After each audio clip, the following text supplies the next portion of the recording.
So another year has passed, bringing us all one step closer to our inevitable death. So why not waste what precious little time we have left by watching even more science fiction stuff? Yeah! Here are what I believe to be the best sci-fi movies and TV shows of 2019. Mostly, at least these are the films and shows I most enjoyed. So if you haven't seen them, maybe check them out. Or go outside and attempt to flip, I don't know, do whatever you want, man. Oh yeah, I'll probably throw in a bit of fantasy stuff too, just cause, you know, swords are cool. And I'll avoid spoilers, no spoilers.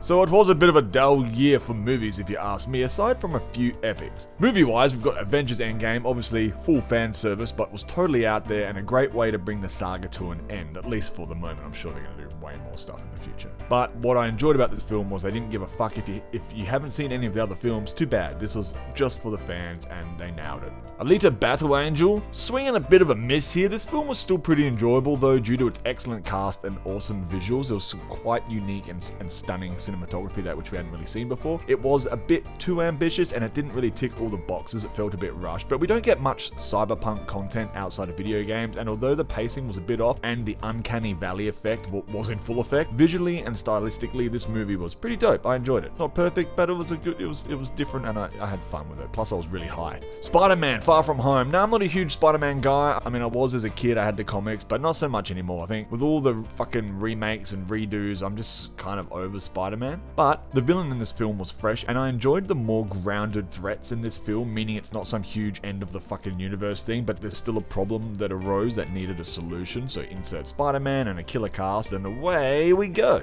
The King. Now obviously this isn't sci-fi, but I like my swords, I like my history, and I like this film. Young King Henry V encounters deceit, war, and wait, hang on, what's it read here? What's Google say? After becoming King of England in the 15th century in the aftermath of his brother's death. So there you go. Had some good action and some good regal politics, which I enjoyed. Terminator, because, you know, it's Terminator. Who cares? Just watch it. Well, yeah, it wasn't great, but it's fucking Terminator, man. You're not gonna not watch it. And while we're on that note, Star Wars, because, you know, you know what? It wasn't Crash Hot. In fact, I'm taking it off the list. Fuck Star Wars. But while we're on the topic of fucking Star Wars, they fucking nailed the fucking Mandalorian. So let's talk TV shows. The Mandalorian was killer. I did a video on that already, so check that out if you want. But to sum up, it's awesome. Watch it. Watch it now, right now, after you click like and subscribe. It's the best thing Star Wars has done, in my opinion, since the Ridge Tridge. The music was killer, everything's killer, just watch it. The Expanse. I've been a fan of this show since forever, and I'm an Expanse book and TV nerd too, so if you are too, I have already done a ton of Expanse videos, so check those out if you're interested. Switching to Prime from Sci-Fi, you wouldn't even know. They just nailed it, I reckon. It was a slower season, but mate, season 5, if they follow the events that take place in book 5, is going to be really, really intense and really awesome. So I was kind of glad we had this sort of breath before what's probably going to come. Everything about this show is the best. Check it out.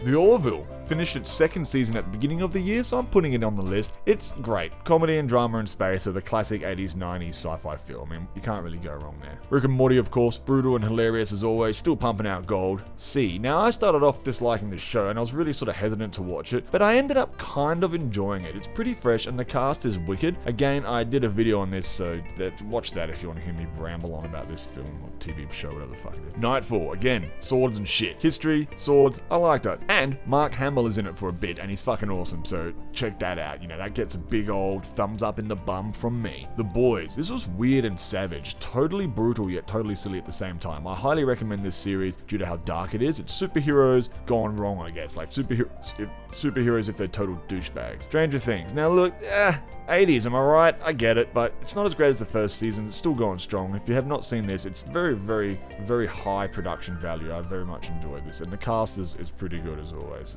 It's still okay. I could watch another season of this and not be, you know, completely off put by it. They're still coming up with weird and new ways to bring these monsters from the, what do you call it, the upside down or whatever. So yeah, it's alright. And finally, we get what I think to be the best thing that came out in this year, which is The Witcher. This is probably my favorite thing that came out last year, aside from The Expanse. months maybe. I'm a huge Witcher game geek, and since watching this show, I've re-downloaded the game. I'm going to play the whole fucking lot again. Blood and Wine, the expansion, was excellent. Just excellent storytelling. And in the game, to be honest, I felt that the combat was lacking, but the story and just the achievement of it all was just fantastic. Plus, the music is absolutely killer. And since watching the show, I've started on the books as well, so I'll probably eat them all up before season 2 comes out in like 10 years. I think season 2 is aiming for 2021, so it'll be a while before then, so I could easily get the 7 books down or whatever. I mean, this show was just fantastic. It was a little bit cheesy at times, but overall it was great. Proper sword and sorcery done right. It's complex, dark, and kind of funny too, so if you like spells and wizards and shit, a little more fantasy than say Game of Thrones, if you could imagine, like it's a little bit cheesier, lesser budget I think.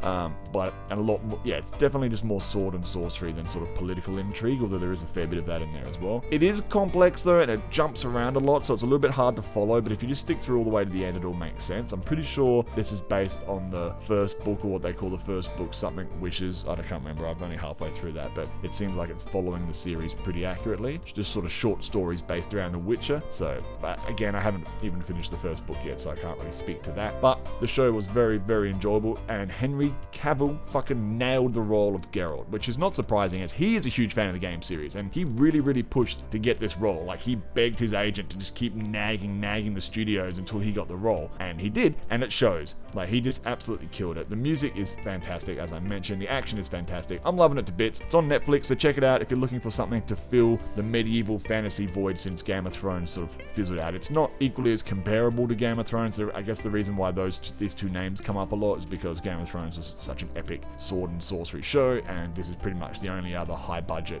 sword and sorcery show. Other than that, they're really not similar at all. Similar tone perhaps, but they're not. The story, the action, everything's completely different. So anyway, I hope this year turns out well for everyone. My whole fucking country is burning down, so I hope we get better soon. That way I can watch more sci-fi in peace without the fear of my fucking house exploding into flames. Anyway, Happy New Year everyone. I hope this year brings you joy, peace, and heaps of cool nerd shit. See you later.